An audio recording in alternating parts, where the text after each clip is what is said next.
The Nymph.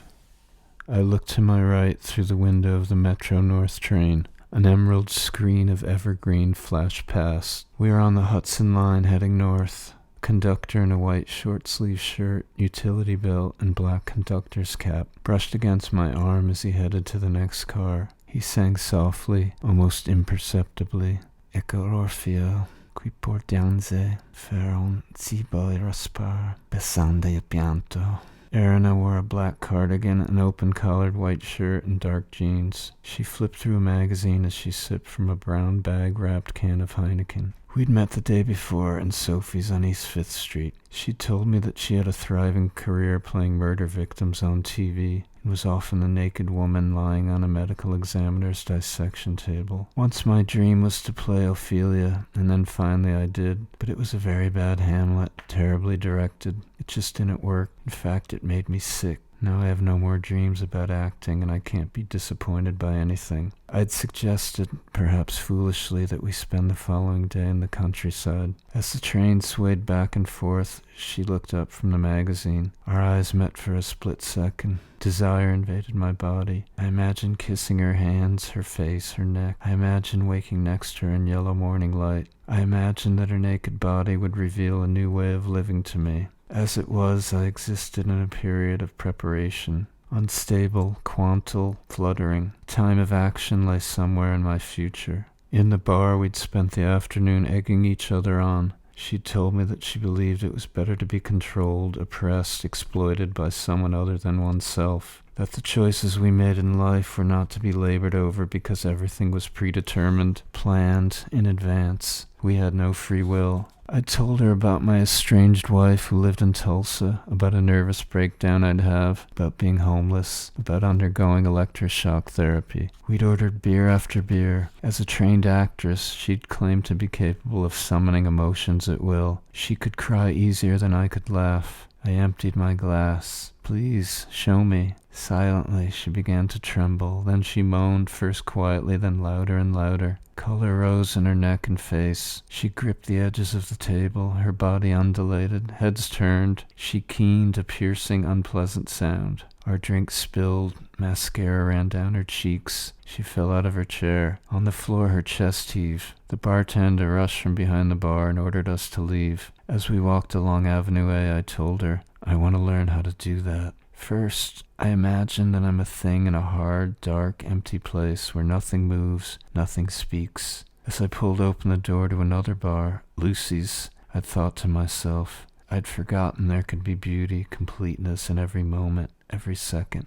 The conductor returned and walked through the train car, announcing that the next stop was Cold Springs. Rays of sunlight poked through a canopy of towering trees. We walked down steps into moist, fragrant air. The sound of the train, receding into the distance, was replaced by the deafening chatter of birds. On either side of us, fellow passengers walked along the gravel path that ran beside the train tracks. Some spoke English, others French, Italian. Certain people experience their own lives very strongly. I am not, nor have ever been one of those people. My life has always passed me by without anyone, least of all me, paying any attention to it. I moved from the dock into the rented rowboat, which, judging from its shallow draft and bowed fore and aft, was a dory. Contrails from unseen aircraft disintegrated in the blue sky above us. I took off my sweater and sat on the middle cross thwart, lifted the oars from their resting place on either side of me, and pushed them through the rowlocks until they dipped into the water.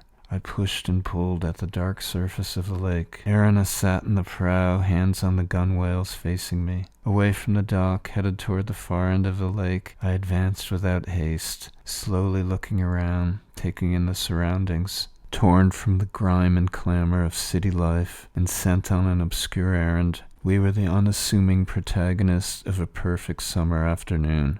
Perhaps because it was 1 p.m. on a Wednesday and the workers of the world were busy with their labor, we had the small lake to ourselves. Off to the west, I could see the glacier-smooth slopes of Mount Hikisios. I pulled at the oars. When we were in the middle of the lake, Erina slipped off her shoes, unbuttoned her cardigan, dropped it to the floor of the rowboat. She pulled her white shirt over her head, uncovering her stomach, breasts, collarbones. She rolled down her jeans and with them her white panties, down, down, until both dangled from the end of a foot. She kicked them in my direction, and then, in one graceful motion, went over the side, piercing the lake's mirror surface. In the distance, cars followed a road that encircled the lake. As she moved away from the boat, I expected to hear horns honking or tires screeching. What driver would not have been distracted by the sight of her gleaming young body streaking through the dark water? I stopped rowing, cupped my ears to listen to the emptiness of the wind.